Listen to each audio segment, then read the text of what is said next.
अवयवदान जे आहे म्हणजे बॉडी डोनेशन हा जो प्रकार आहे त्याला फार गांभीर्याने घेतलं जात नाही अशी परिस्थिती आहे. दान करायचं आहे एवढं म्हणणं आणि प्रत्यक्ष दान करणं ह्या दोन गोष्टींमध्ये खूप फार मोठा फरक आहे. एक भीती असते की नेत्रदान करणं म्हणजे पूर्ण डोळा काढणं.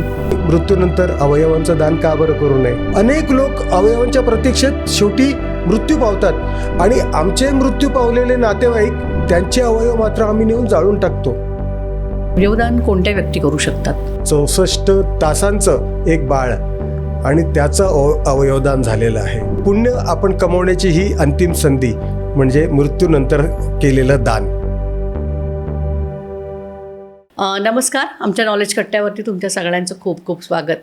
असं म्हणतात उजव्या हाताने केलेलं दान डाव्या हातालाही कळता कामा नये, कारण दान करताना गुप्तता बाळगावी असा एक शास्त्रीय नियम आहे. पण आज आपण एका अशा दानाबद्दल बोलणार आहोत ज्याच्याबद्दल चर्चा जितकी करावी तितकं कमीच आहे आणि ते आहे अवयवदान. आणि आज याच विषयावरती आपण चर्चा करणार आहोत. The federation of organ and body donation या संस्थेचे संस्थापक पुरुषोत्तम पवार सर यांच्याबरोबर. नमस्कार सर, आमच्या कार्यक्रमात तुमचं खूप खूप स्वागत. सगळ्यात आधी अवयवदान हे श्रेष्ठ दान आहे असं म्हटलं जातं, असं का आहे, याबद्दल काय सांगाल? खरं म्हणजे दान कधीही श्रेष्ठ आणि कनिष्ठ नसतंच. कोणतंही दान असो ते श्रेष्ठच असतं. अवयवदानाला आपण सर्वश्रेष्ठ दान असं म्हणतो कारण की दान करण्याची माझी जी एक संधी आहे ती शेवटची संधी. यानंतर माझ्याकडे दान करण्याची संधी नाही, शेवटची संधीसुद्धा तुम्ही सोडू नका, म्हणून आम्ही याला सर्वश्रेष्ठ दान असं म्हणतो. अवयवदान जे आहे म्हणजे बॉडी डोनेशन हा जो प्रकार आहे त्याला फार गांभीर्याने घेतलं जात नाही अशी परिस्थिती आहे.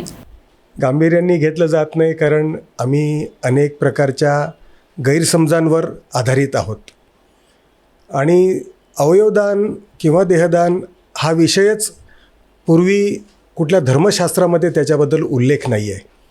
कारण त्यावेळेस चरक संहिता होती, आयुर्वेद होतं आणि त्या आधारे त्यांना उपचार केले जायचे. आता विज्ञान आणि शरीरशास्त्र विज्ञान हे प्रगत झालं, अनेक प्रकारची औषधं तयार झाली, अनेक प्रकारचे ऑपरेशन्स करून कित्येक वेळा मरणासन्न झालेला एखादा रुग्ण असतो त्यालासुद्धा आपण पुन्हा पुनर्जीवित करू शकतो. इतकी शास्त्राने प्रगती केलेली आहे आणि त्या प्रगतीच्या आधारे आपण नवीन जीवन मिळवण्याच्या उपलब्धी आपल्याला मिळाली. परंतु ती आपल्याला मिळाली ती इतरांना कोणालाही मिळावी ह्यासाठी मात्र जे काही दान करायचं आहे त्यासाठी आपण अंधश्रद्धांना चिटकून बसलेलो आहोत. ज्याचा जन्म झाला आहे त्याचा मृत्यू निश्चित आहे. तो कधी होणार ती वेळ आम्हाला माहिती नाही. मग मृत्यू निश्चित आहे तर मग पहा, आपण मृत्यू होणार म्हणून माझ्या मृत्यूनंतर माझ्या मुलाबाळांची काळजी घेण्यासाठी मी विमा उतरवतो, मी त्यांच्या काळजीसाठी आज विम्याचे हप्ते भरतो कारण माझ्या मृत्यूनंतरची तजवीज. पण मी माझ्या मृत्यूनंतर हा देह माझा संपून जाणार आहे. पण आपण म्हणतो आत्मा अविनाशी आहे. प्रत्येक धर्मामध्ये आत्म्याबद्दल वेगळ्या वेगळ्या संकल्पना आहेत आणि त्यांना जर असेल तर माझ्या पुढच्या प्रवासासाठीची तजवीजसुद्धा मला करून ठेवली पाहिजे. जसं आपल्याला अमेरिकेत जायचं असेल तर तिथे आपले रुपये चालणार नाही, चीनमध्ये गेलो तर आपले रुपये, चीनमधली तिथली करन्सी घेणार. तसं मृत्यूनंतरच्या ज्या आपण अध्यात्मामध्ये जाणार किंवा ज्या परलोकात जाणार त्या ठिकाणी पुण्य ही एकच ही संपत्ती म्हणून आपण कामाला येणार आहे आणि ती पुण्य आपण कमवण्याची ही अंतिम संधी म्हणजे मृत्यूनंतर केलेलं दान. मृत्यूनंतर दान करणार, माझी मृत्यूनंतर दान करायची इच्छा आहे पण मी कसं करणार? आज मला जर दान करायचं आहे, आज रक्तदानाचा कुठे कॅम्प लागला आणि मला रक्तदान करायचं आहे तर मी तिथे जाणार आणि म्हणणार की मला रक्तदान करायचं आहे. त्या ठिकाणी ते प्रिक करणार, रक्ताचा सॅम्पल घेणार आणि रक्तदान स्वीकारण्यायोग्य आहे की नाही ते ठरवणार आणि म्हणणार हो तुमचं आम्ही स्वीकारू किंवा स्वीकारता येणार नाही. त्याचप्रमाणे जो माझ्या मृत्यूनंतरसुद्धा पण त्यावेळेला मी नाहीच आहे, मग मी कोण करणार? मी आज संकल्प करून ठेवणार आहे माझ्या मृत्यूनंतर माझं शरीराचं अवयवांचं दान व्हावं हा संकल्प केलेला असला तो पूर्ण माझे नातेवाईक करणार, माझे जवळचे नातेवाईक कुटुंबीय करणार.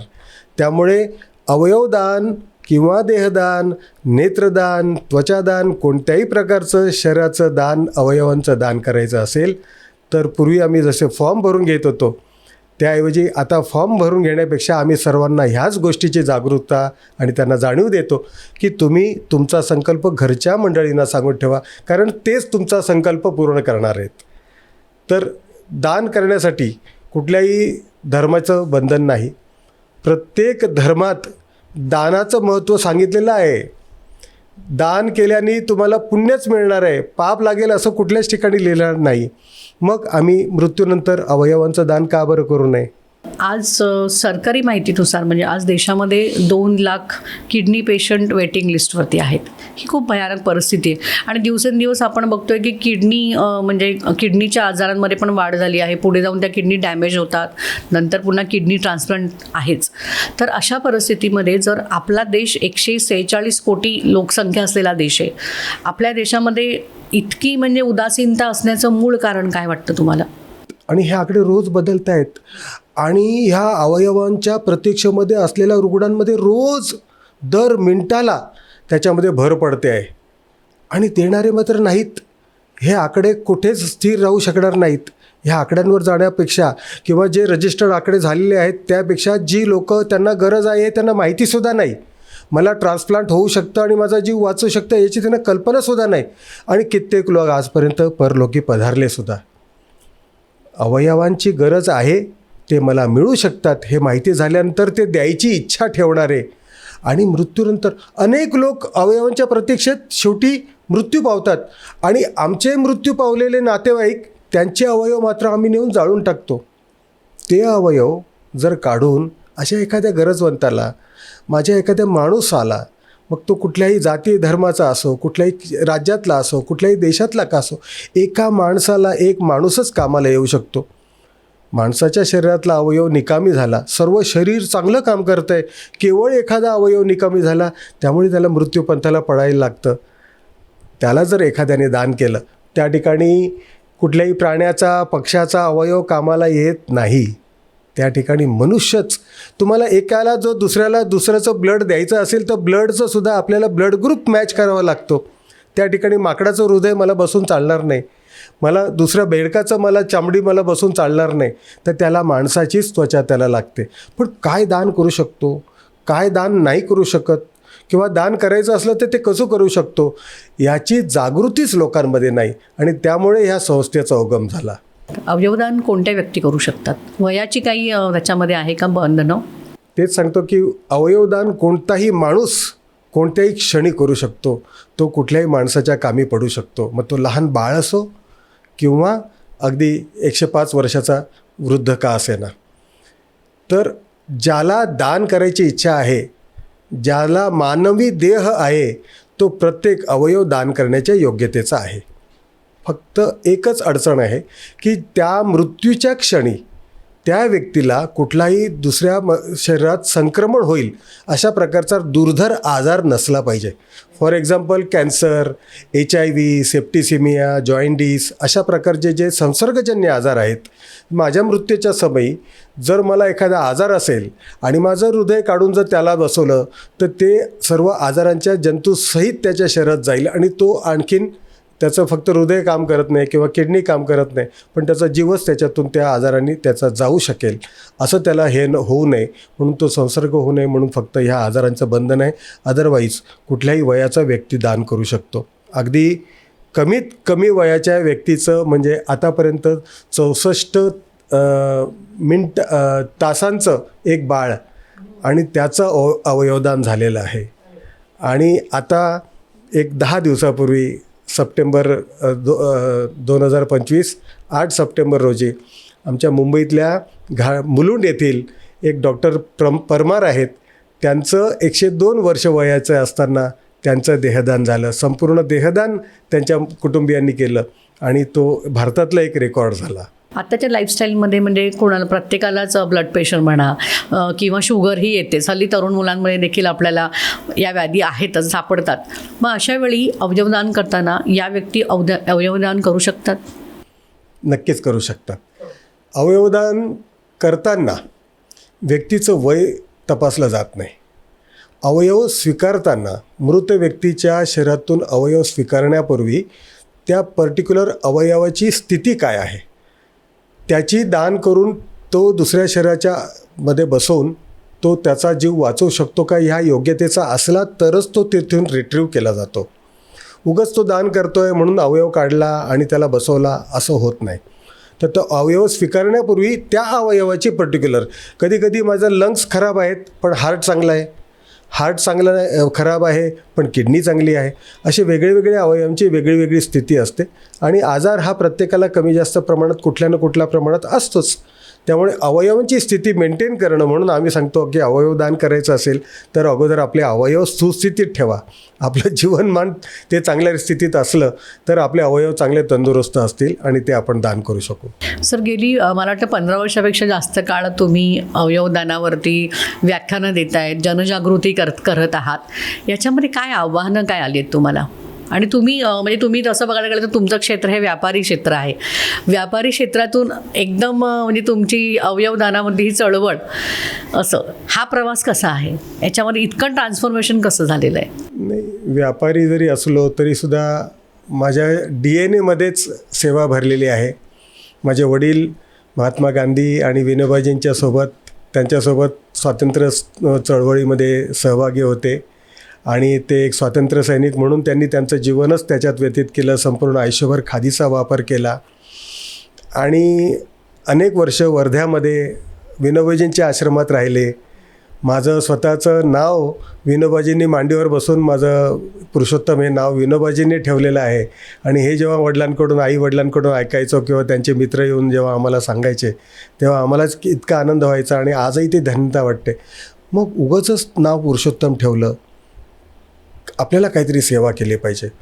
व्यापार करतानासुद्धा त्याच्यामध्ये प्रामाणिकपणा ठेवला. अगदी कांद्यापासून कपड्यापासून तर सोन्या चांदीपर्यंत तर कन्स्ट्रक्शनपर्यंत सर्व प्रकारचे व्यवसाय केले, त्याच्यात यश मिळवलं. परंतु पैसेच कमवणं हा एकमेव उद्देश नव्हता. सेवा हा धर्म हा मनात अगदी ठासून भरलेला होता. त्यामुळे ज्यावेळेस माझ्या वडिलांचं वयाच्या 92व्या वर्षी निधन झालं, त्यांची इच्छा होती की आपलं देहदान व्हावं. 36 माणसांचं कुटुंब आणि देहदान करण्यासाठी मी जेव्हा तयारी केली तेव्हा प्रत्येकाला त्याच्यात प्रश्न पडला की अरे हे कसलं काय नवीन फॅड काढलंस.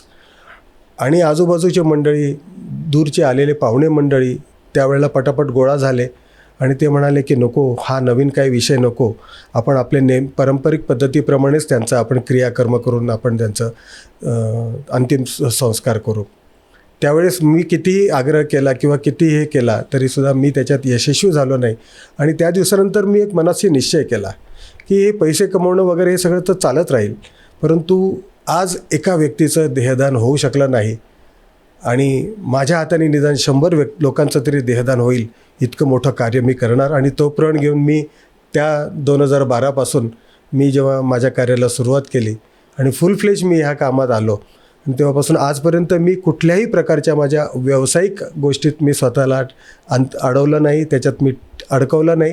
आणि 100% मी ह्या विषयात काम करतो आणि स्वतःला दिवसाच्या 24 तासांमधले 48 तास मी फक्त अवयवदान कार्यासाठी वापरतो. हे सांगणं हे लोकांची सहानुभूती किंवा प्रशंसा मिळवण्यासाठी नाही. एक सामान्य कार्यकर्ता, एक सामान्य व्यापारी, एक सामान्य नागरिकसुद्धा जर अवयवदानावर असं काम करू शकतो तर माझ्यापासून प्रेरित झालेले अनेक कार्यकर्ते आज मी निर्माण केले आणि त्या याच्यामध्ये आले. आता ह्या विषयात हात घातला, नवीन सुरुवात केली आणि देहदान करायचं आहे. पण मी वसईत राहतो.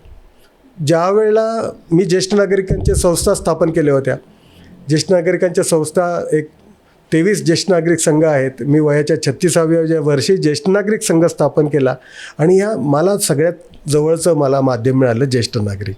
आणि मी ह्या विषयावर ज्येष्ठ नागरिकांच्या समोर बोलायला लागलो. पण बोलायला सुरुवात केल्यानंतर ज्येष्ठ नागरिकांकडे अनुभव खूप असतो. ते अतिशय धार्मिक वृत्तीचे असतात आणि कर्मठ धार्मिक अशा वृत्तीचे असतात. मी ह्या विषयावर बोलायला सुरुवात केल्यानंतर त्यांचे विरोध, त्यांचे प्रश्न आणि त्याचा भडीमार माझ्यावर सुरुवात झाली. माझा अभ्यास तेवढा परफेक्ट नव्हता आणि त्यामुळे मी कधीकधी डगमगून जायचो. मग मला लक्षात आलं की तुझा अभ्यास अगोदर नीट पाहिजे.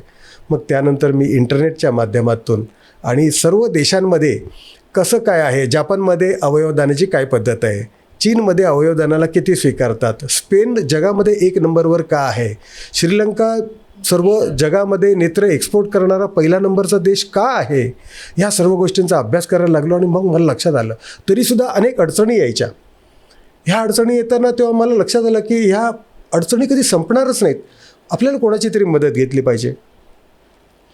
दधीची देहदान मंडळासारखं एक मंडळ डोंबिवलीमध्ये गेल्या 25 वर्षापासून काम करत होतं. मुंबईमध्ये अनेक संस्था ह्या विषयावर काम करत होत्या आणि मी विचार केला की आपण त्यांची मदत घेऊ. त्यांच्याकडे गेलो, प्रत्येक अशा संस्थांमध्ये वेळोवेळी भेट दिल्या आणि त्यांना सांगितलं की अहो ह्या अशा अशा वेळेस अशी अशी अडचण येते, तुम्ही मला काय मदत करू. अरे पुरुषोत्तम भाई क्या बताएंगे आपको, हम भी ऐसा बहुत साल से कर रहे हैं लेकिन ये काम होता ही नहीं है, लेकिन कभी ऐसा होता है फिर क्या करें, छोड़ देते. मतलब छोड़ क्यों देते, एक तो लोग तैयार नहीं होते और जो तैयार हुए उनको उनके भाग्य में से हम उनका ये नहीं छीनना चाहिए. आणि मग म्हटलं त्याच्यावर मी असा मार्ग काढला आहे, होता है, म्हटलं होता है. अरे फिर हमको बताएंगे, मैं बोला बताएंगे क्यों, आप बोलो मुझे, मैं वहाँ हाजिर रहकर आपका काम करके दूंगा. आणि खरोखर जेव्हा ते बोलवायचे त्या ठिकाणी मी प्रत्यक्ष पोचायचो आणि त्यांचं काम यशस्वी करून द्यायचो. ते म्हणाले आप तो अच्छे हो, आप तो अच्छा जानकार हो इसमें, क्या आप हमेशा सहायता करोगे. म्हटलं करेंगे. आणि जशी जशी मी त्यांना सांगायला लागलो तेव्हा माझी ख्याती त्यांच्यामध्ये पसरायला लागली की पुरुषोत्तम पवार नावाचा कोणीतरी व्यक्ती वसईला राहतो आणि असं असं काम करतो. म्हणजे तुम्ही त्या डोनरशी बोलून त्यांना तयार करता. डोनर फॅमिलीशी तयार होणं किंवा जे फॅमिली तयार झालेली आहे परंतु सरकारी हॉस्पिटल्स आणि तिथले डॉक्टर्स, तिथले कर्मचारी त्यांचा सहकार्य न मिळाल्यामुळे त्याचे वेळेची मर्यादा आहे, ज्याच्यावर मी तुमच्याशी परत पुढे बोलणार आहे की त्या सर्व गोष्टींची हे पार पाडल्यानंतरच ते दान यशस्वी होतं. नुसतं मला दान करायचं म्हटलं की काम संपत नाही, त्याच्यातल्या प्रत्येक बारीक बारीक गोष्टी जे बारकावे आहेत ते पूर्ण करावे लागतात.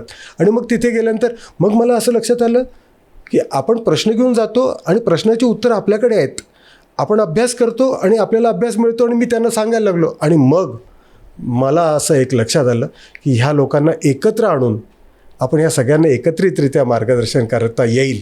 आणि म्हणून जे हॉस्पिटलमध्ये आम्ही 2014मध्ये आम्ही एक मीटिंग घेतली आणि त्यावेळेस त्यांना म्हटलं की सगळे जेवढे मुंबईतले आणि आजूबाजूचे आहेत पनवेलपर्यंतचे सगळे कार्यकर्ते एकत्र या. आणि त्या ठिकाणी आमच्या मीटिंग्स सुरू झाल्या, वर्षातून 1-2 मीटिंग्स सुरू झाल्या.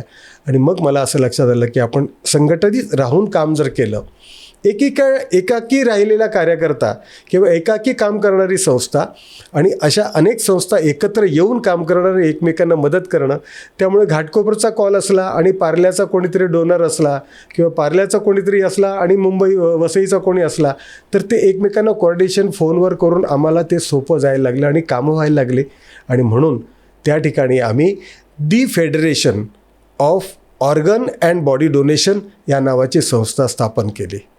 मुंबईमधल्या सर्व संस्था एकत्र येऊन कामामध्ये गती मिळायला लागली, परंतु तरीसुद्धा आम्हाला लक्षात आलं अजून आम्हाला मर्यादा आहेत. कारण जोपर्यंत आमचा आवाज महाराष्ट्र शासनापर्यंत पोचत नाही, त्यामुळे फक्त मुंबईने एखादी गोष्ट करून त्याच्यामध्ये बदल होणार नाही, कारण याला शासकीय निर्णयाची आवश्यकता आहे. मग मी काय केलं, मी नाशिक, नागपूर, बेळगाव, कोल्हापूर, सांगली अशा सर्व जिल्ह्यांमध्ये गेलो. त्या जिल्ह्यांमध्ये जे इतके बिचारे अगदी स्लीपर घातले पायामध्ये, त्याच्याकडे खर्च करायला हे नाही, पण तो मनाच्या हृदयाच्या गाभ्यापासून तो काम करायला तयार आहे. त्याला तर नॉलेज नाही, भाऊ मी किती काम करतो पण मला कोणी विचारत नाही, भाऊ मला असं होतं तसं होतं. म्हटलं थांबा. आणि अशा लोकांचे सगळ्यांचे एकत्र करून आणि मग आम्ही 2015मध्ये मुलुंडला महाराष्ट्राचं राज्यस्तरीय आम्ही एक अधिवेशन घेतलं फेडरेशनच्या माध्यमातून. आणि त्याला महाराष्ट्रच नाही पण गुजरात आणि बेळगाव या ठिकाणच्या लोकांनासुद्धा कळल्यानंतर की असा कोणीतरी एक माणूस ह्या सगळ्यांना एकत्रित करून काम करतो आहे. आणि मग ते एकत्रित आले इतके कार्यकर्ते आणि त्यांना माझ्याकडचं असलेलं मार्गदर्शन. आणि त्यावेळेस अनेक वैद्यकीय क्षेत्रात काम करणारे अनेक डॉक्टर्स मंडळी होती, त्यांना त्यावेळेला बोलवलं आणि त्यांचं मार्गदर्शन मिळाल्यानंतर अतिशय यशस्वी ते महाराष्ट्र राज्यस्तरीय संमेलन यशस्वी झालं. आणि तेव्हा मग ख्याती पसरली आणि मग अवयवदानाला एक चांगली गती मिळाली, ती ह्या संस्थेच्या संघटित कार्यामुळे. नाही, अतिशय उत्तम तुमचं जे कार्य आहे त्यात काही शंकाच नाही आहे. पण हे कार्य करताना आव्हानं पण तेवढीच आली असेल. आव्हानं कुठलंही काम करायला घेतलं की आव्हान असतंच, पण तुमचे काम करण्याची जर जिद्द असेल तर आज मला तुमच्याकडे यायचं असेल तरीसुद्धा मला त्या आव्हानं खूप होती. पण यायचं असेल आणि काम करायचं असेल तर माणूस त्याच्यावर जिथे इच्छा तिथे मार्ग आहेच. आव्हानांना अनेक आव्हानं जेव्हा येतात तेव्हा ह्या गोष्टीमध्ये 2 गोष्टी महत्त्वाच्या आहेत. दान करायचं आहे एवढं म्हणणं आणि प्रत्यक्ष दान करणं, ह्या 2 गोष्टींमध्ये फार मोठा फरक आहे. मी जेव्हा एक कार्यकर्ता म्हणून मला आता अशा याच्यावर अनेक कॉन्फरन्सेसमध्ये अटेंड केल्या, देश परदेशातले आम्ही अनुभव घेतले, डॉक्टरांचे इंटरव्ह्यू वाचतो, मेडिकलचे अभ्यास करतो. मी लॉचा स्टुडंट आहे, वैद्यकीय क्षेत्रातलं माझं काहीच संबंध नाही. तरीसुद्धा आज 2017 साली आम्ही EBCRC म्हणून एक आय बँक आहे आमच्या मुंबईमध्ये, मंत्रालयातून परमिशन घेऊन आमच्या वसईमध्ये डोळे कसे काढावे याचं प्रशिक्षण घेण्यासाठी परवानगी मिळवली आणि 3 दिवसाचं प्रशिक्षण शिबिर आम्ही भरवलं आणि त्याच्यामध्ये 13 मंडळींना आम्ही त्याचं ट्रेनिंग दिलं. पण दुर्दैवाने ते 13मधले फक्त 3च उरले. त्यातला एक आहे तो परदेशात निघून गेला. एक डॉक्टर्स आहेत ते बिचारे त्या ठिकाणी आज पण त्यांची प्रॅक्टिस चालू आहे. कधी बोलवलं तर त्यांना वेळ मिळतो कमी, तरीसुद्धा ते येतात. आणि उरला तो एकमेव पुरुषोत्तम पवार. रात्री 2 वाजता जरी कॉल आला तरी माझ्या हातातली किट घेऊन मी जातो. त्या ठिकाणी मृत व्यक्तीच्या डोळ्यातले ते कॉर्निया सांभाळून मी तो काढतो आणि डॉक्टर नसताना सुद्धा मी तो आय बँकेत पाठवतो आणि त्याला नेत्रदान यशस्वी करतो. मला ना मी याच प्रश्नावरती येणार होते की म्हणजे एक भीती असते की ऑर्गन डोनेशन करताना की बाबा डोळे देणं, डोळ्यांचं दान, नेत्रदान करणं म्हणजे पूर्ण डोळा काढणं. तुम्ही आता सांगता की ते नेत्रपटल कॉर्निया काढणं असतं, ते थोडंसं जरा नीट सांगितलं तर बरं होईल. म्हणजे मनातली जी भीती आहे इतरांच्या ती दूर होईल. अगदी बरोबर प्रश्न आहे तुमचा. हा सर्वांच्या मनात पहिलाच प्रश्न येतो, कारण आम्ही बोलतानाच बोलतो मी डोळे दान केले. डोळे दान केले म्हटल्यानंतर की हा पूर्ण डोळा काढला आणि तो कोणाला तरी दान केला. पूर्वी काळी असं होतं की तो संपूर्ण नेत्र गोल काढला जायचा आणि मग त्यातला कॉर्निया जो आहे तो कॉर्निया सेपरेट करून तो त्याच्यात वापरला जायचा आणि त्या नेत्रगोलाचा इतर डोळ्याच्या ॲनाटॉमीसाठी जी मेडिकल क्षेत्रातली जी डोळ्याचे अभ्यास करणारी जी मंडळी आहेत त्यांच्यासाठी तो रिसर्चसाठी कामाला यायचा.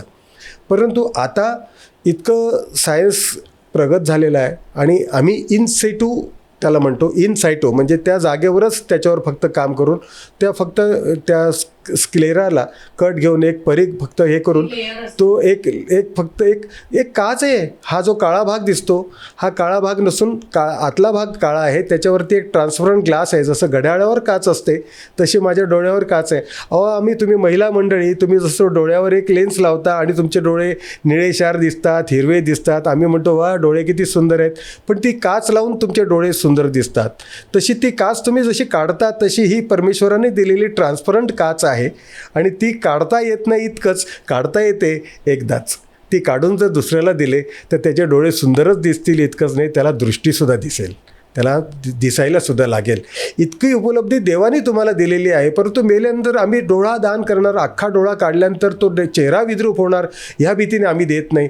आता नेत्रदान म्हटलं की त्याला म्हणतात नेत्रदान, पण तो नेत्रपटल ज्याला इंग्लिशमध्ये कॉर्निया असं म्हटलं जातं, तो कॉर्निया काढल्यानंतर त्या ठिकाणी दुसरा एक काचेची तसाच प्रकारचा कॉर्निया त्या ठिकाणी बसवला जातो. पापणी बंद केली जाते, चेहरा विद्रूप होत नाही. एखाद्या व्यक्तीचं नेत्रदान करून झाल्यानंतर जर एखादे डोळ्याचे डॉक्टर आले आणि त्यांना सांगितलं सर यांचं आता नेत्रदान करायचं आहे, तरीसुद्धा ते बॅग घेऊन त्याच्याजवळ बसतील आणि म्हणतील चला मी आता नेत्रदान करतो. आणि जेव्हा उघडतील तेव्हा म्हणतील अहो ह्याचं तर झालं आहे. डोळ्याच्या तज्ज्ञ डॉक्टरलासुद्धा नेत्रदान झालं आहे हे डिफाईन करता येणार नाही. इतकं बेमालूमपणे त्याचा चेहरा विद्रूप होत नाही, आहे तसाच राहतो आणि चेहरा विद्रूप होईल. मी जर नेत्रदान केलं तर पुढच्या जन्मी मी आंधळा जन्माला येईन. तुम्हाला जर अंधश्रद्धाच ठेवायची असेल, शंकाच घ्यायची असेल तर त्याला अंत नाही. कितीतरी गोष्टी तुम्हाला शंका घेण्यासारख्या आहेत, पण त्या शंका तुम्हाला जर द्यायचं असेल तर एकही प्रश्न नाही. माझ्या मृत्यूनंतर ही डोळ्याची काच तेवढी दिली आणि जर मी कोणाचा जीव वाचवू शकत असेल आणि जर कोणाला मी दृष्टी देऊ शकत असेल तर ते किती आनंदाचं होईल बरं. मला ते मरणसुद्धा मला दुखावं होणार नाही. आणि इतकंच नाही तर माझ्या नातेवाईकांचं सुद्धा दुःख कमी होईल की माझा दादा गेला, माझा बाबा गेला, परंतु आज तो कोणाच्या तरी रूपाने माझ्याकडे बघत असेल, कुठेतरी फिरताना तो कुठेतरी येत असेल. माणूस गेला परंतु आजही तो नेत्ररूपाने जिवंत आहे. मरावे परी नेत्ररूपी ओरावे असं म्हणतो आम्ही आणि लोकांना नेत्रदानासाठी प्रवृत्त करतो. साधारणतः मृत्यूनंतर किती तासाच्या आत म्हणजे नेत्रदान म्हणा किंवा तुम्ही किडनीचं दान करतात किंवा अवयवदान इतर हृदय असतं, तर किती तासाच्या आत ह्या सगळ्या म्हणजे प्रक्रिया व्हायला हव्यात? तास महत्त्वाचे आहेतच. अवयवदान, देहदान हा विषय समजून घेण्यासाठी तुम्हाला सर्वात पहिले मृत्यू होणार आहे हे स्वीकार केलं पाहिजे. कधी ना कधीतरी ज्याचा जन्म झाला आहे त्याचा मृत्यू होणार आहे हे माहिती आहे, पण ते झाल्यानंतर तो स्वीकार केला पाहिजे. त्यानंतर माझ्या मृत्यूनंतर मला दान करायचं आहे हे मी स्वीकार केलं पाहिजे. मृत्यू 2 प्रकारे येऊ शकतो. पूर्वी एखादा व्यक्ती मृत पावला अशी जेव्हा आम्हाला शंका यायची, आम्ही डॉक्टरांना बोलवायचो. डॉक्टर स्टेथोस्कोप लावून त्याच्या छातीचे ठोके मोजायचे, त्याची नाडी परीक्षा करायचे. नाडीचे ठोके लागले नाहीत की तो व्यक्ती मृत झाला आहे असं ते घोषित करायचे. That's all. आता सायन्सनी प्रगती केलेली आहे. दुसऱ्या प्रकारचा मृत्यू आता निश्चित झालेला आहे. ह्या शरीर जिवंत असण्याची 2 केंद्र आहेत, एक हृदय आणि दुसरं मस्तिष्क. ह्या 2 केंद्रापैकी कोणतंही एक केंद्र जरी बंद पडलं तरी तो व्यक्ती मृत झाला असं जाहीर करता येतं. हार्ट बंद पडलं की शरीराला होणारा रक्तपुरवठा त्या क्षणी बंद पडतो. फुफ्फुसांचं काम थांबतं आणि श्वसन प्रक्रिया बंद पडते आणि शरीराचे सर्व अवयव तत्क्षणी मृत पावतात. त्यामुळे हार्ट बंद पडल्यानंतर कोणतंही अवयव तुम्हाला दान करता येत नाही. दुसऱ्या प्रकारचा मृत्यू आहे. त्या मृत्यूमध्ये एखाद्या प्रवासामध्ये किंवा एखाद्या खूप जास्ती मेंदूवर स्ट्रेन आला. आम्हाला 2 प्रकारचे मेंदू आहेत. एक आहे मोठा मेंदू, एक आहे छोटा मेंदू. छोट्या मेंदूचं काम श्वसन प्रक्रियेवर कंट्रोल करणं, तोल सांभाळणं अशा प्रकारचे छोट्या मेंदूचे कार्य आहेत. परंतु एखाद्या व्यक्तीला अपघातामुळे किंवा कशामुळे जर मार लागला डोक्याला तर त्या छोट्या मेंदूच्या खाली अंगठ्याच्या आकाराची एक ब्रेन स्टेम असते. ब्रेन स्टेम म्हणजे मेन त्या सर्व मज्जारज्जूमधून, पाठीच्या मणक्यामधून संपूर्ण शरीराची मेंदूपर्यंत ही सगळी यंत्रणा कंट्रोल करणारी स्टेम. ह्या ठिकाणी जर एखादा अपघात झाला, ॲक्सिडेंट झाला किंवा इलेक्ट्रिक शॉर्ट सर्किट झालं तर ताबडतोब फ्यूज ऑफ होईल आणि ही सगळी इक्विपमेंट्स आहेत ती सुरक्षित राहतील. तसं शरीराचं आहे. हा मेंदू आणि त्याच्यासाठी हा फ्यूज ऑफ होतो. हा फ्यूज आम्हाला दुसरा बसवता येतो, परंतु दुर्दैवाने हा फ्यूज रिप्लेस करता येत नाही. आणि हा जेव्हा छोट्या मेंदूची ही ब्रेन स्टेम आहे ही जेव्हा ऑफ होते त्यावेळेला तो व्यक्ती मृत पावला असं म्हटलं जातं. तर ब्रेन स्टेम डेथ ही संकल्पना अवयवदानासाठी सर्वात महत्त्वाची आहे. ज्या व्यक्तीच्या छोट्या मेंदूला इजा झाली आणि त्याची ब्रेन स्टेम डेथ झाली तर होतं काय की अशा अपघात झालेल्या व्यक्तीला आपण ताबडतोब हॉस्पिटलमध्ये घेऊन जातो. त्याला उपचार करण्यासाठी आम्ही व्हेंटिलेटरवर ठेवतो. व्हेंटिलेटरवर ठेवल्यानंतर त्याला आर्टिफिशियल रेस्पिरेटरीच्या आधारे त्याच्या लंग्सला कार्यरत ठेवतो. त्यामुळे लंग्स चालल्यामुळे हृदय प्रक्रिया ती चालू राहते आणि हृदयाचं आकुंचन प्रसरण झाल्यामुळे सर्व अवयवांना रक्तपुरवठा चालू होतो. मुख्य केंद्र बंद पडलेलं आहे, पण तुम्ही त्या रुग्णाला हॉस्पिटलमध्ये योग्य वेळेत दाखल केल्यामुळे आणि व्हेंटिलेटरवर ठेवल्यामुळे तो व्यक्ती मृत झालेला असूनसुद्धा त्या मशीनच्या आधारे सर्व अवयवांना रक्तपुरवठा मिळतो आहे. व्यक्ती मृत झाली परंतु अवयव जिवंत राहिले. आणि असे जे जिवंत अवयव आहेत, जिवंत अवयवच फक्त कोणालाही दान करता येतात. मृत अवयव कुठल्याही कामाला येत नाही. मगाशी मी तुम्हाला जेव्हा म्हटलं की 2 प्रकारचा मृत्यू, हृदय प्रक्रिया बंद पडली की हृदय कार्डियाक डेथ, म्हणजे मग कार्डियाक डेथ समजा एखाद्याची झाली त्याच्यानंतर त्याचे ऑर्गन कुठल्याही प्रकारचं अवयव दान करता येत नाही म्हणजे तो व्यक्ती किंवा त्याचे संपूर्ण देह निकामी झाला असं नाही. मेख इथेच आहे. अवयवदान आणि देहदान यामध्ये हाच मेन फरक आहे. अवयवदानमध्ये जे सॉलिड ऑर्गन्स म्हणजे हार्ट, लंग्स, लिव्हर, इंटेस्टाईन, पॅन्क्रियास अशा प्रकारचे 2 लिव्हर आहेत, 2 किडनी आहेत, लिव्हरचे 3 पार्ट आहेत, हार्ट 1 आहे, लंग्स 2 आहेत. पण असे हे प्रत्येक अवयव एका वेळेला 2 किडनीमधला 1 किडनी एकाला, दुसरी किडनी दुसऱ्याला अशी देऊ शकतो. लिव्हरचे 2 पार्ट वेगळे वेगळे करून दुसऱ्या 2 व्यक्तींना आपण दान देऊ शकतो. हार्ट एकाच व्यक्तीला देऊ शकतो. लंग्स आपण 2 व्यक्तींना देऊ शकतो. अशा प्रकारे वेगळ्या लोकांना देऊ शकतो. These are called solid organs. हे सॉलिड ऑर्गन्स हे आपण जीवन दान देऊ शकतो. मृत होणाऱ्या व्यक्तीला ते दिल्यानंतर त्याला दुसरं जीवन निश्चित मिळण्याची शक्यता निर्माण होते. परंतु अवयव बंद पडल्यानंतर जे दान करायचं आहे दॅट इज टिश्यू डोनेशन. मग आम्ही जेव्हा कार्डियाक डेथ होते, हृदय प्रक्रिया ज्याला नैसर्गिक मृत्यू म्हणतो, ज्याचा आपण सर्वसाधारण मृत्यू होतो, कारण हार्ट फेल होणं किंवा हार्टने मृत्यू होणं हे सर्वसाधारण आहे. मेंदू मृत होणं ही एक्सेप्शनल केस आहे. मला अवयवदान करायचे आहेत, मी अवयवदानाचा प्रचारक आहे, त्याचा समर्थक आहे. मी गावोगावी जाऊन बोंब मारून लोकांना सांगतो की तुम्ही करा, मी पण करणार आहे. पण माझ्या भाग्यात अवयवदान आहे की नाही हे मला सांगता येत नाही, कारण माझा मृत्यू मेंदू मृत्यू होईल याची खात्री नाही. परमेश्वर करो की माझा मेंदू मृत्यू होवो आणि सर्व अवयव कामाला येवोत. पण जर नैसर्गिक मृत्यूमध्ये हार्ट बंद पडलं तर त्यावेळेस माझे 2 डोळे, त्याची कॉर्निया मला कामाला येणार आहे. माझ्या शरीराची त्वचा, ही शरीराची त्वचा मला कामाला येणार आहे. आणि हा संपूर्ण देह ह्या मेडिकल सायन्सच्या अभ्यासासाठी, ॲनाटॉमिकल स्टडीसाठी आणि रिसर्चसाठी देह दान करता येईल. ज्या व्यक्तीचं देह दान होतं त्याचे अवयव दान होत नाहीत, आणि ज्या व्यक्तीचे अवयव दान होतात त्या व्यक्तीचं देहदान होत नाही. लोक म्हणतात मला अवयवदान करायचं आहे, मला देहदान करायचं आहे.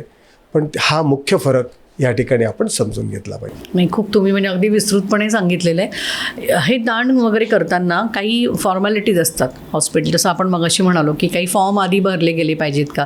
तसं नेत्रदान करताना बऱ्याच वेळा आपण बघितलं की काही ठिकाणी ॲड असतात, नेत्रदान करायचं असेल तर एका ठराविक संकेतस्थळावर जा, तिथे तुम्ही फॉर्म भरा वगैरे असं. याच आणि समजा आपण हा कुठलाही फॉर्म कोणी भरलेलाच नसेल, पण मृत्यूशय्येवरती अनेकांना म्हणजे वाटतं की आपलं देहदान झालं पाहिजे, आपण गेल्यावरती माहीत असतो आपला मृत्यू येणार आहे. तर अशा वेळी एखाद्या व्यक्तीने अचानक ठरवलं की मला माझं देहदान करायचं आहे किंवा, तर त्याच्यासाठी मग काय पुन्हा नातलगांना नंतर काही म्हणजे काही धावपळ वगैरे करावी लागते का, की ते पण सोपं काम होऊ शकतं का? खूप सोपं.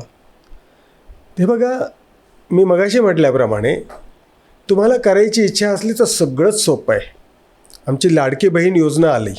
बऱ्याच लोकांना इंग्रजी वाचता येत नव्हतं, सही करता येत नव्हती, इंटरनेटवर जाता येत नव्हतं. त्यांनी कोणाची तरी मदत घेतली, तिथे सह्या केल्या, तहसीलदारमध्ये गेले आणि त्यांना बहिणीच्या योजनेचा त्यांना फायदा घ्यायला लागला. तिथे मला येत नाही, मला कोणी माहितीचं नाही, ओळखीचं नाही, असं नाही, कोणाचंच काम अडलं नाही. प्रत्येकाला त्याचा बेनिफिट, कारण त्या ठिकाणी माझी इच्छा निर्माण झाली. मी हे उदाहरण याच्यासाठी देतो की तुम्हाला इच्छा असेल तर त्या ठिकाणी तुम्ही मार्ग शोधता. दान करण्याची तुमची इच्छा असेल, तुम्ही काय करू शकता, तुम्ही दानाचा संकल्प करू शकता. आम्ही दानाचा संकल्प करू शकतो. आम्ही आजपर्यंत कुठल्याही व्यक्तीने स्वतःचे नेत्रदान केले नाहीत, कारण तो त्या ठिकाणी नाहीच आहे, त्याच्या कुटुंबियांनी केले. म्हणून नेत्रदानाचा, अवयवदानाचा आम्ही संकल्प करावा. आणि महत्त्वाचं, माझे नातेवाईक तो संकल्प पूर्ण करतील याची खात्री त्यांच्याकडून प्राप्त करून घ्यावी. मी नातेवाईकांना पण कळवायला हवं, म्हणजे आपले जे जवळचे आहेत की बाबा ह्याने असे फॉर्म भरलेले, याची इच्छा होती शेवटची, ते गरजेचं आहे. म्हणजे माझ्याकडे येतात की पुरुषोत्तम रविवारी माझ्या घरी येशील का, मला फॉर्म भरायचा आहे. म्हटलं रविवारीच का? अरे माझी जावई आणि मुलगा, माझे ते सून आणि मुलगा हे सगळे बाहेर जातात मुलांना घेऊन फिरायला, आम्ही दोघेच असतो, आम्ही फॉर्म भरून टाकू. म्हटलं दादा, तुम्ही फॉर्म भराल, परंतु तुमचं दान करणार कोण आहेत? मुलं. त्यांच्यापासून लपून तुम्ही करणार, तुमचा संकल्प केला तो तुमच्यापर्यंतच संपणार. त्याऐवजी तुम्ही असं करा, रविवारशिवाय तुम्ही रविवारी सकाळी किंवा ते आल्यानंतर मला बोलवा, मी त्यांच्याशी बोलेन. त्यांच्यासमोर तुम्ही तुमचा संकल्प करा. त्याच्यानंतर त्यांच्या मनातल्या काही शंका असतील तर ते त्यांना बोलू दे. ते करणार नसतील तरी त्यांच्या इच्छेचा आपण आदर करू आणि करायसाठी काय गोष्ट आवश्यक आहे, अवयवदानाची खरोखर आवश्यकता आहे का, नेत्रदानाची खरंच गरज आहे का, हे बॉडी मेल्यानंतर त्याला स्मशानात नेऊन जाळायचं आहे, कब्रस्तानमध्ये गाडायचं आहे किंवा चर्चमध्ये नेऊन त्याला गाडायचं आहे, हे तर आपण परंपरागत करत आलो. पण त्याशिवाय आणखीन एक परंपरा आपण निर्माण करू शकतो का, जी मानवतेसाठी कामाला येईल, ती आपण करू शकतो का, असं जर आहे. आणि हे जर मी तुमच्या मुलांना, आणि काय सांगू तुम्हाला, त्या मुलांनी म्हणजे त्या सुनेने तिच्या आणखीन 4 मैत्रिणींना बोलवलं, सोसायटीला 4 मैत्रिणींना बोलवलं. ते पुरुषोत्तम पवार ते काहीतरी बोलणार आहेत, म्हणजे ह्यांना वाटत होतं की माझी मुलं ऐकणार नाहीत, आणि त्या सुनेने आणि सांगितलं. आणि त्याच्यानंतर तिने 15 ऑगस्टच्या दिवशी मोठा कार्यक्रम ठेवला सोसायटीमध्ये, अनेक लोकांनी फॉर्म भरले. तुम्ही मगाशी म्हटल्याप्रमाणे जर कोणाला काही करायचं असेल तर कुठल्या नेत्रदानाचा फॉर्म भरावा. आम्ही पूर्वी हेच करायचो, नेत्रदानाचे संकल्पपत्र भरायचो, देहदानाचे संकल्पपत्र भरायचो. हे पहा, मी कॉलेजमध्ये असताना NSSचा एक कॅम्प होता, आणि मी मला 22व्या वर्षी मला आठवतं काहीतरी की आमच्या एक कॅम्प एका अंध शाळेत गेला. प्रोफेसरने आम्हाला तिकडे घेऊन गेलं, 3 माळ्याची बिल्डिंग, ते सर्व अंध विद्यार्थी. आणि त्या संपूर्ण आम्ही सगळं पाहून झाल्यानंतर टेरेसवर आम्ही जेव्हा गेलो तेव्हा त्या ठिकाणी त्यांनी संगीताचा इतका सुंदर कार्यक्रम जाहीर केला. त्या सतार वाजवलेल्या त्या एका मुलीने इतकी सुंदर सतार वाजवली, एका मुलाने इतकं सुंदर गायन केलं, आणि सगळं बघितलं तर त्यांना कोणालाच दिसत नव्हतं. माझं हृदय द्रवलं. मी म्हटलं की काय ही किती चांगली माझ्याच वयाची मुलं आहेत, पण यांच्या जीवनात अंधकार. आणि पुरुषोत्तम ऊठ, यांच्या जीवनातला अंधकार दूर करायचा असेल तर तू नेत्रदानाचा संकल्प कर, आणि आपल्या मृत्यूनंतर नेत्रदान करायचं. हे मी ताबडतोब तो कार्यक्रम संपल्याबरोबर खाली आलो आणि पहिला माझा नेत्रदानाचं संकल्पपत्र भरलं आणि फॉर्म भरला. अहो काय म्हणता, ग्रॅज्युएट झालो, लग्न झालं, मुलं झाली, नातवंड झाली, नेत्रदान झालंच नाही, त्यांच्या जीवनातला अंधकार दूर झालाच नाही. मी फक्त संकल्प केला, अजून आहेच तसा. मग कधी करणार? आणि मग ती माझ्या एक गोष्ट लक्षात आली की त्यांच्या जीवनातला अंधकार दूर करायचा असेल तर नुसता संकल्प करून नाही होणार. त्यांचा अंधकार दूर करायचा असेल तर कोणाचा तरी नेत्रदान मी करून घेतलं. मग आम्ही खेळत असताना कोणीतरी काकू आल्या, म्हणाल्या, अरे दादा काका गेले, मग मला काहीच कळत नाही, तूच बघ आता पुढचं काय. आणि मग माझ्या डोक्यात प्रकाश पडला की आता तुझी वेळ आलेली आहे, आता तुला तो निर्णय घ्यायचा. तो काकू आपण त्यांचं नेत्रदान केलं तर, मग बेटा तुला काय करायचं ते कर, मला काहीच कळत नाही, तू निर्णय घे, तू सांगशील तसं. मला जे हवं होतं ते झालं. ताबडतोब डॉक्टरना फोन केला, डेथ सर्टिफिकेट घेतलं, आय बँकेला फोन केला, आणि अगदी 65व्या वर्षी काकांचं निधन झालेलं होतं आणि त्यांचं नेत्रदान. आणि तो माझ्या आयुष्यातला पहिला नेत्रदानाचा क्षण. माझं नुकतंच लग्न झालं होतं आणि तेव्हापासून आम्ही ह्या नेत्रदानामध्ये मी ओढला गेलो. आणि मग त्याच्यानंतर पुढे असं म्हणजे 1 2 3 5 करता करता ज्योत से ज्योत जलाते चलो और नेत्रदान की गंगा बहाते चलो. आज लाखो लोकांचे नेत्रदानासाठी आम्ही त्यांना प्रवृत्त केलं आणि माझ्या स्वतःच्या हाताने शेकडो नेत्र मी स्वतः रिट्रीव्ह केलेत. आणि तुम्ही म्हणता तसं लोक आता पुढे येऊ लागले. तुम्ही मला वाटतं याच पार्श्वभूमीवरती तुम्ही वसई विरारमध्ये पण मध्ये एक कॅम्पेन काहीतरी घेतलं होतं, त्याच्यामध्ये जवळ 64 की 80 कुटुंबांनी अवयवदानाचा अवयवदानाचा काहीतरी संकल्प केला आहे. एका आगाशी शिरलेवाडी येथे एका कुटुंबामध्ये त्यांनी मला आमंत्रण केलं आणि म्हणाले की आमच्या कुटुंबामध्ये तुम्ही याल का. मी देशभर अवयवदानाच्या कार्यासाठी मी फिरत असतो. एखाद्या कुटुंबात जाऊन हे करणं मी त्यासाठी जास्ती लवकर म्हणजे आकर्षत नव्हतो, पण मी म्हटलं की एक दिवस जाऊया. आणि त्यांच्या ओट्यावर बघितलं तर बॅनर फ्लेक्स बांधून पुरुषोत्तम पवार यांचे स्वागत, अवयवदान जिंदाबाद, आणि इतकं छान अवयवदानासाठी असं लिहिलेलं होतं. आणि त्यातली 2-4 माणसं होती ती अवयवदानासाठी फेवर होती आणि बाकीचं कुटुंब होतं ते त्याला एवढं फेवर नव्हतं. माझं त्या ठिकाणी व्याख्यान झालं आणि मग आम्ही तिथल्या लोकल लँग्वेजमध्ये त्यांच्याशी जेव्हा संपर्क साधला आणि त्यांच्याशी जेव्हा बोललो तेव्हा आम्हाला इतकं ते प्रभावित झालं व्याख्यान की त्यानंतर ते एक छोटी मुलीने स्वतः तिचं मनोगत व्यक्त करताना सांगितलं की मी सुद्धा आज माझं अवयवदान करण्याचा मला 14 वर्षाची 14 वर्षाची आहे ती, मी म्हणाले 18 वर्षानंतर माझं नेत्रदान किंवा देहदान करण्याचा अधिकार मला प्राप्त होईल. पण मी माझ्या आजीला आजोबांना सांगून ठेवते की माझा मृत्यू होईल त्यावेळेस माझं तुम्ही अगोदर जर झालं तर तुम्ही करा, मी मोठी झाल्यानंतर मी माझं संकल्पपत्र स्वतः भरेन आणि पुरुषोत्तम पवार सर मी तुमच्यासोबत आहे. त्या कुटुंबातल्या 80 लोकांनी एकाच वेळेला अवयवदानाचं संकल्पपत्र भरलं आणि तो ॲक्च्युली जर आम्ही गिनीज बुकमध्ये नोंद केली असती तर तो वर्ल्ड रेकॉर्ड झाला असता. पण आम्ही रेकॉर्ड करण्यासाठी नाही, आम्ही लोकांमध्ये ती जनजागृती करण्यासाठी आहोत. आकड्यांचा खेळ आम्ही खेळतच नाही. किती लेक्चर्स दिले, किती डोळे दान झाले आणि किती काम केलं याच्यामध्ये आम्ही, मला जर कोणी असं विचारलं की किती झालं तर त्याचा काही आकडा आहे का किंवा तर मी म्हटलं अजून मोजायला सुरुवात नाही केली. पण जेव्हा कोणताही एकही व्यक्ती देशामध्ये माझा बांधव अवयवाच्या प्रतीक्षेत मरणार नाही त्या दिवशी मी किती काम केलं ते मी मोजायला सुरुवात करेन. तर अवयवदानासाठी लोकांना तयार करणं हे खूप चॅलेंजिंग काम आहे. त्याच्यासाठी तुम्ही काय युक्त्या वापरता, कशा पद्धतीने त्यांना कन्व्हिन्स करता, त्याबद्दल थोडं सांगा. लोकांना अंधश्रद्धेमधून बाहेर काढायचं आहे. ही एक सामाजिक चळवळ आहे. बघा, सतीची चाल होती, त्याच्यातून ती बंद झाली, पण ती एका दिवसात एका वर्षात नाही झाली, अनेक वर्ष गेली. त्या समाजसुधारकांना मार खावा लागला, त्यांच्यावर हल्ले झाले. आता समाज बदलला आहे, पण तो एका दिवसात नाही होत. ह्याच्यासाठी 10, 12, 15, 20 वर्षाचा कालावधी गेल्यानंतर थोडासा बदल दिसायला लागतो. आता लोक ॲडव्हान्स टेक्नॉलॉजीमुळे लोक तयार झालेत आणि लोकांपर्यंत पोचण्यासाठी आम्ही फेडरेशनच्या मार्फत फार वेगवेगळ्या मार्गाने आम्ही त्यांना लोकांना कन्व्हिन्स करतो. यासाठी सगळ्यात प्रभावी माध्यम म्हणून आम्ही पदयात्रा हे माध्यम स्वीकारलं. वास्तविक ह्या जेट युगामध्ये किंवा इंटरनेटच्या युगामध्ये डिजिटल तुम्ही लोकांमध्ये प्रचार केला पाहिजे. पदयात्रा काय करता, परंतु आमचं सगळ्यात प्रभावी जर साधन असेल तर ते पदयात्रा. चालत जाताना रस्त्याच्या रिक्षावाला, बस स्टँड, रिक्षा स्टँड, रेल्वे स्टेशन त्या ठिकाणी आम्ही चालत जातो आहे, ती लोकं त्या ठिकाणी म्हणजे आम्ही रोड शो करतो, नुक्कड शो करतो, एखाद्या कॉर्नरवर सभा घेऊन त्या ठिकाणी बोलतो.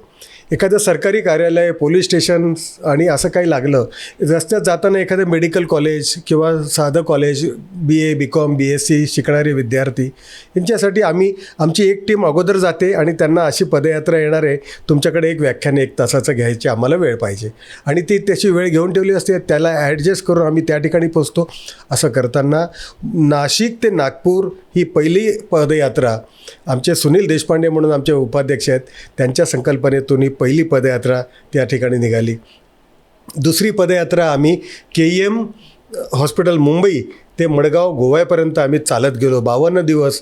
हा बिस्लरीचं पाणी नाही पिणार, AC मध्ये बसणारा माणूस हा 52 दिवस चालतो. म्हणजे चालणं म्हणजे त्या ठिकाणी जाऊन भोज्या करणं असं नाही, पण त्या जागोजागी ज्या शाळा कॉलेज, आम्ही कुठल्या मारुतीच्या मंदिरावर झोपायचो, कुठल्या ते धर्मशाळेच्या बाहेर याच्यावर झोपायचो, उघड्यावर झोपायचो, कुठेही पाणी प्यायचो. आम्हाला कुठलाही शारीरिक त्रास झाला नाही किंवा काय झालं नाही, कारण आम्ही त्या ध्येयाने प्रेरित होतो. 52 दिवस जेव्हा चालत गेलो तेव्हा ते म्हणायचे, अरे इथे कुठल्या वैद्यकीय सोयी नाहीत, तुम्ही कुठे या अवयवदानाचं आम्हाला सांगता. म्हटलं तुम्हाला माहिती नाही, हे व्हिशियस सर्कल आहे. एखादी आय बँक तुमच्याकडे जर काढली तर ती आय बँक कोणी डोनेट करणारच नाही आहे, तर ती आय बँक चालणार कशी. तर तुम्हाला जर जागृती झाली आणि लोकांनी जर सांगितलं की आम्हाला नेत्रदान करायचं आहे, मग दान करणारे तयार झाले आणि त्यांना संधी उपलब्ध झाली, तर तिथे आय बँक येईल आणि मग दान करणारे पण होतील. आणि आता तुम्हाला सांगतो, अशा प्रकारच्या 5 पदयात्रा आम्ही फेडरेशनच्या माध्यमातून काढल्या. नुकताच आम्ही आमच्या सौभाग्यवतीच्या सोबतसुद्धा आम्ही नंदुरबार, धुळे, जळगाव अशी खानदेश रथयात्रा काढली आणि आम्ही आता ह्या प्रकारे ह्याच्यामध्ये जातो. आम्हाला एक लक्षात आलं की त्या इतक्या पदयात्रा आणि रथयात्रांमधून आम्हाला असं लक्षात आलं की लोकांना काम करायचं इच्छा आहे. कार्यकर्ते तयार, गणपती मंडळात, सार्वजनिक उत्सवात मंडळी ती काम करायला इच्छुक आहेत, पण त्यांना माध्यम मिळत नाही. हा विषय आता लोकांचा आकर्षणाचा विषय झाला आणि आम्हाला आनंद असा की तरुण कार्यकर्ते आम्हाला मिळायला लागले. ते तरुण कार्यकर्ते आमच्या सततच्या व्हॉट्सअप, यूट्यूब, फेसबुक अशा माध्यमातून आमच्या संपर्कात आहेत आणि आम्ही कार्यकर्त्यांना प्रशिक्षण देण्यासाठी कार्यशाळा घेतो आणि हजारो कार्यकर्ते महाराष्ट्रात आज आमचे तयार आहेत. आणि अनेक ठिकाणाहून असे अनेक नेत्रदानासाठी, देहदानासाठी, त्वचादानासाठी, अवयवदानासाठी फोन येत आहेत आणि ह्या अवयवदानाचा प्रचार वाढला आहे. तुम्हाला मी सांगतो इतकंच नाही, छोट्या छोट्या शाळांमध्ये सुद्धा आम्हाला जर संधी मिळाली आम्ही ती सोडत नाही. त्या मुलांमध्ये जातो, त्या मुलांना मृत्यू माहिती नाही, त्या मृत्यूची दाहकता माहिती नाही, त्यांना तो विषय न सांगता आम्ही त्या ठिकाणी अशी आयडिया करतो की त्यांना दानाचं महत्त्व सांगतो. मग शिबीराजांनी कसं दान केलं, कर्ण कसा दानी होता. कर्णाने कवचकुंडल दान केले, पण तो कोणाचा जीव वाचवण्यासाठी नाही.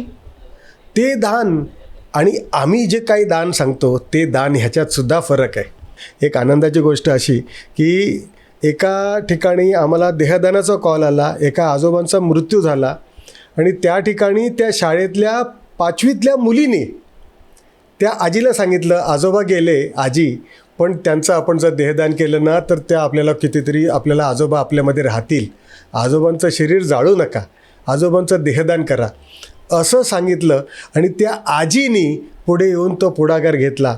मला तुम्हाला त्या आजीचे धन्यवाद द्यावेसे वाटतात, त्या लहान बाळाचे धन्यवाद द्यावेसे वाटतात. आणि आपल्याला आणि माझ्या सर्व प्रेक्षकांना सांगायला मला एक गोष्ट आवडेल की ह्या क्षेत्रामध्ये काम करताना आमचा अनुभव असं सांगतो की सर्वात महत्त्वाची भूमिका महिलांची आहे. महिला ह्या क्षेत्रामध्ये अग्रेसर आहेत, कारण महिलाच ह्या भूमिका आणि निर्णय घेण्यासाठी त्या पुढे येतात. आणि महिलांनीच जर त्याला होकार दिला तरच ते दान यशस्वी होतं. आणि त्या अशा महिलांना आम्ही मनापासून वंदन करतो ज्यांनी आजपर्यंत दान केलं आणि त्या दानासाठी त्या पुढे आल्यात. सर्वांना धन्यवाद. पुन्हा जिंदगी के साथ जिंदगी के बाद असं पण तुमची एक टॅगलाईन आहे आणि त्याप्रमाणे तुमचं काम देखील चालू आहे. भावी तुमच्या या वाटचालीसाठी आमच्या टीमतर्फे खूप खूप शुभेच्छा. आज तुम्ही आलात आणि आमच्या कार्यक्रमात सहभागी झालात आणि मुख्य म्हणजे अवयवदान काय आहे, ते कसं करावं याची माहिती तुम्ही आमच्या प्रेक्षकांना दिली, याबद्दल तुमचे खूप खूप आभार. धन्यवाद. धन्यवाद.